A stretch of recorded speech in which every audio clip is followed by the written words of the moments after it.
Hey guys, I'm September and welcome back to my channel, or if it's your first time here, welcome. Today's video is going to be a ginormous Sephora haul because I could not control myself during the VIB Rouge sale. I ended up placing 3 online orders as well as I went into the store one time to pick up some things. So I got a lot of stuff here and I'm basically on a no buy for the rest of my life. So I thought we could go through what I got and I could talk to you a little bit about the products. I didn't utilize the sale the way some of my friends did, where they more so went along the lines of stocking up on products that they use a lot. I went the complete opposite direction with that and picked up a lot of products that I have been dying to try but hadn't quite got the opportunity to yet. So I might not have very much to say about all of the products other than why I wanted to try them or why I picked them up.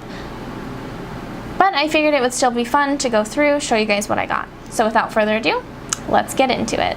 First thing I picked up is the Sol de Janeiro Brazilian Bum Bum Cream. I think at this point we've all heard about this and how great it smells. But what really sold me on it is I was in Sephora playing with this and I noticed that they also had the Brazilian Crush body spray. And I spritzed a little bit on myself and was like, wow, that smells really good. And then I set the Bum Bum Cream and the body spray back down on the shelf and walked away. And like 4 hours later, I was home and I could still smell it on me. The body spray, by the way, smells exactly like the Bum Bum Cream, just much lighter since it is a body spray. And I was home and I could still smell the body spray on me and just how good it smelled. And my husband was like, oh, you smell really nice. And I was like, okay, that's it. So I went on to Sephora and I saw that they had a set with the Bum Bum Cream and the body spray. And it also included the Brazilian Kiss lip balm. And I was like, okay, done. Put it in the cart. And that's all she wrote. Next, I have 2 skincare products from Drunk Elephant. The first is the SEPHORA Vitamin C Day Cream. And I wanted to get this because I have some discoloration in my skin, and I have 2 products from Drunk Elephant already that I love, and those are the T.L.C. Framboos as well as the La La Retro Whipped Moisturizer. And so I was in the market for a vitamin C cream to kind of help even out my skin tone, get rid of some of the discoloration, and I saw this and I was like, you know what, I'm gonna try it out. The second Drunk Elephant skincare product was this T.L.C. Babyfacial. I was on Accutane, so my skin doesn't do anything too crazy along the lines of breakouts, but I do get the little hard white bumps on my cheeks. I think they're called Mila or Mila, something like that. And I have been using the T.L.C. serum, the Framboos serum, and it's helped tremendously, but I wanted to get this and try it out when I'm done with the serum, because you're not supposed to use the Babyfacial while you're using other products that have retinols or retinoids in them. And I figured I could pick this up while it was on sale since I am almost out of the Framboos and just kind of decide which one I like better. Last for skincare is the Sunday Riley U.F.O. Ultra Clarifying Face Oil. I picked this up because I do have a history of having really bad skin. I was on Accutane, and now whenever I get a breakout, I almost go into like a panic state where I'm like, oh my god, my skin is relapsing, I'm gonna have bad acne again, and it causes me a lot of stress and anxiety. And logically, I do know that breakouts are gonna happen. I'm not gonna live the rest of my life never getting a pimple or a blackhead. But I did want to get this to add into my skincare routine to just ease the anxieties that come along with getting those breakouts and things like that. This next product, when it first launched a couple years ago, you couldn't get away from it. Everybody was using it, everybody was talking about it, and I just never got around to trying it. But it is the Makeup Forever Step 1 primers. I got number 3, which is hydrating because my skin is dry. I've always been curious about this, especially because they're so talked about and well known, especially when they first launched.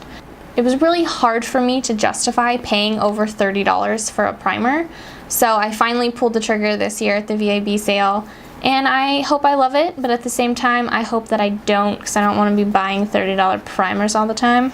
I did pick up one foundation, which is the Huda Beauty Fox Filter Foundation. I got the shade Panna Cotta, and I was really excited to try this out because I have two products from Huda Beauty, the Desert Dusk and the Rose Gold eyeshadow palettes, and I love them. And I was so excited when I saw that she was kind of expanding her makeup line to include foundations, especially because foundations are one of those things for me where no matter how many I have, I'm always looking for the next one, something better. So foundations for me, I will always buy a new one even if I have like 10, and it's a problem, but one day I'll find my perfect match and I can stop buying foundations. And then I did pick up the Tarte Cosmetics Rainforest of the Sea Aquacealer. I love the Rainforest of the Sea foundation, and I love Tarte. So I wanted to pick this up. It was part of the weekly wow, so it was already on sale for $13, and then I got the 20% off on top of that. So it was really just an impulse buy for me. I didn't go into the store wanting to grab this, but then I saw it and was like, why not? What can it hurt? Especially because I love the Tarte Shape Tape Concealer so much. Doesn't everybody? And it's nice to have options for those lighter days when I don't want the Shape Tape coverage. So I'm really excited to try this, and I hope it's as good as the Rainforest of the Sea foundation. These next two purchases I got 110% based off of Desi Perkins. She did a video recently talking about how she gets that ultimate glow for her face and body, and she mentioned these two things, and I was like, you know what, I gotta try them because they look gorgeous. So the first one is the Estée Lauder Bronze Goddess Illuminating Gel, and I am a little bit scared of this one because in the pan it looks very dark and very gold, and that doesn't always look good on me. So as long as this gold doesn't translate too much onto the skin, I think I'll be okay. It does look pretty glittery though, so I'm also hoping that that will kind of dissipate once it's on the face.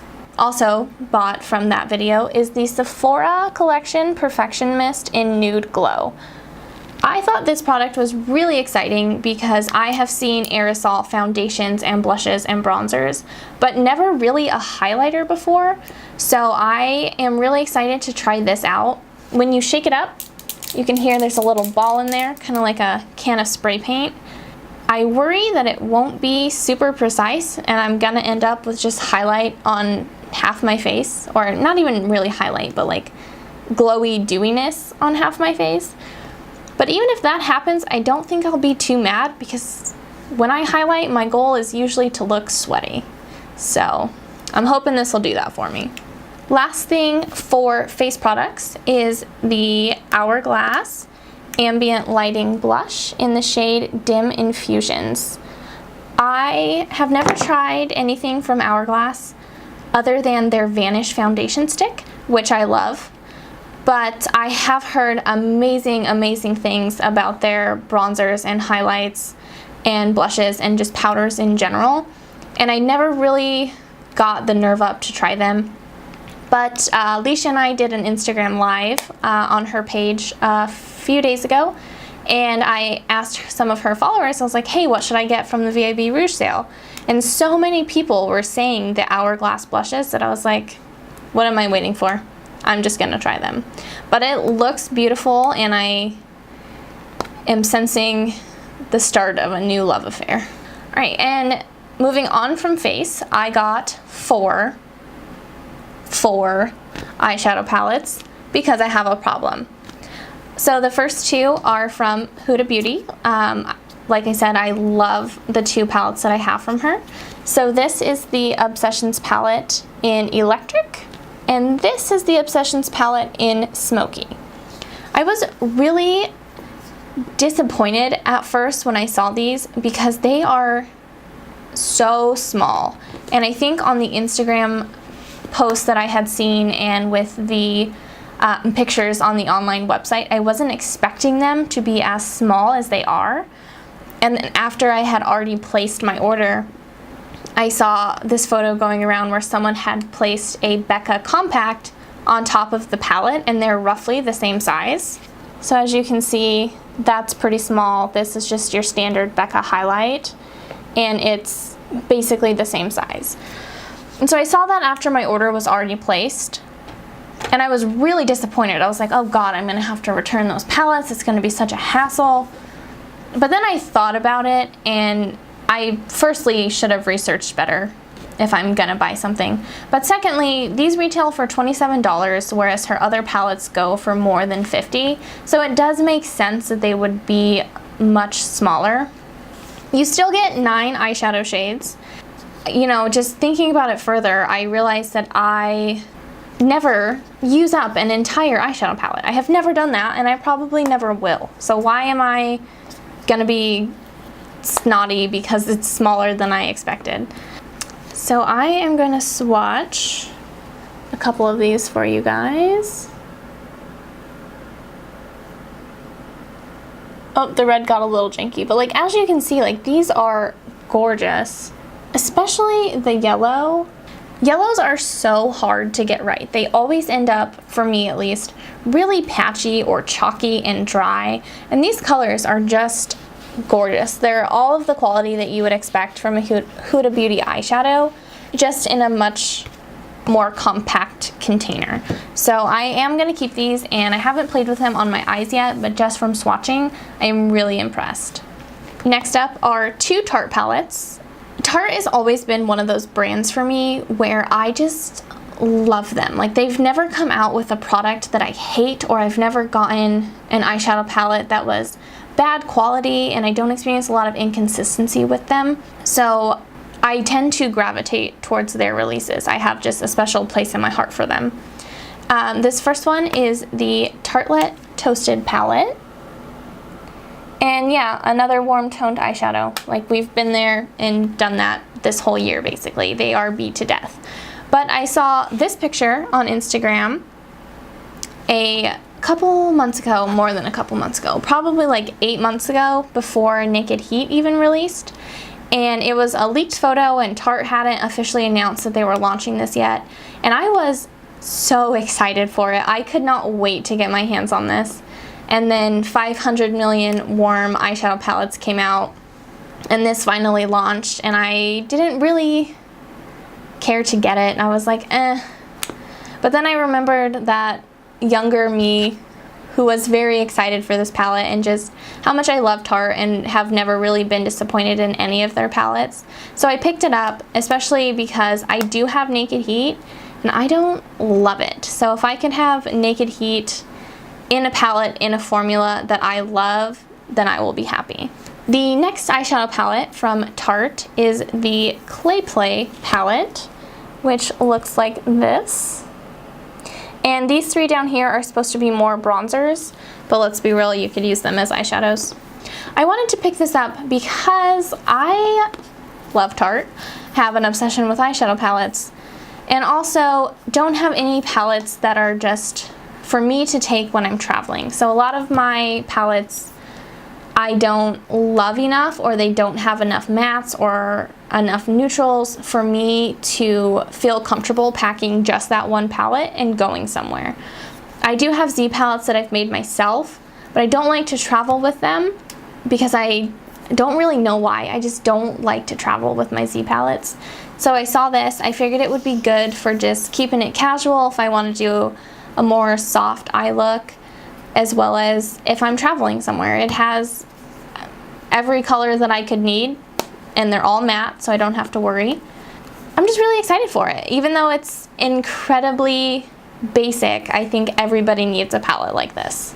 Last but not least, the Kat Von D Saint and Sinner palette. Now, I am not a huge fan of this packaging. I mean, it's cute how it opens up and all of that, but it's just rather bulky. But Kat Von D kind of does that. Like, her packaging is out there and outrageous and oversized. So when this launched, I didn't really care about it. I was like, that's such a cool concept. Those colors are really pretty. I'm gonna pass. I don't want it. And then I remembered 2015 when she launched the Mi Vida Loca Remix palette. And I said the same thing. That packaging is out of this world. Those colors are pretty. I'm gonna pass. And I kick myself almost every single day out of regret for not getting that palette. And if it came back, I would buy it in a heartbeat so that I could stop obsessing about it.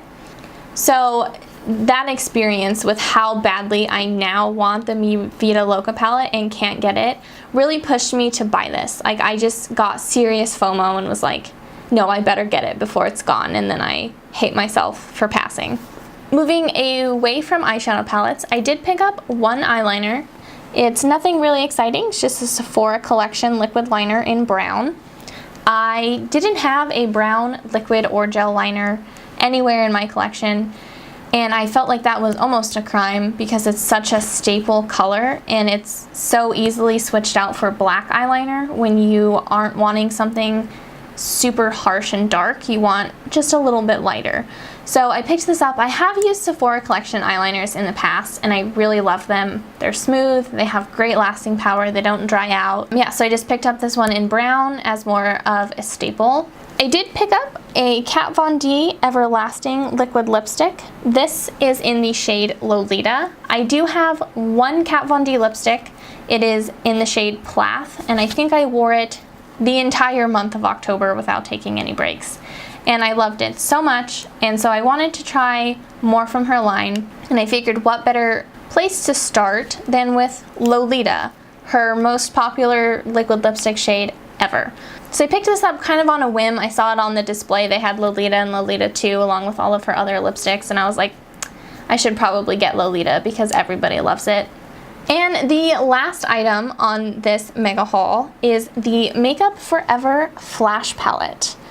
I really wanted to get this because I feel like, especially around Halloween time, all of these just amazing artists on YouTube and Instagram and other platforms are using this palette and doing just amazing things with it. And so I wanted to kind of branch out and try a little bit more makeup wise, and since everybody's using this, I was like, you know what, it's gotta be good, I should pick it up. It's crazy expensive. I almost bought this around Halloween time, but it was expensive, and so I just kind of put it in my mind to pick up later. And so when the Rouge sale came, I was like, yeah, I'm getting a flash palette. Alright guys, so that is it for this haul. I'm really excited to see what I think of these products after I get the chance to play with them all. And I want to know what you picked up during the sale. Let me know in the comments if you got anything. If you liked this video and want to see more videos like this, be sure to give it a thumbs up and subscribe to my channel. I put out a new video every Monday. And thanks for hanging out with me. Bye!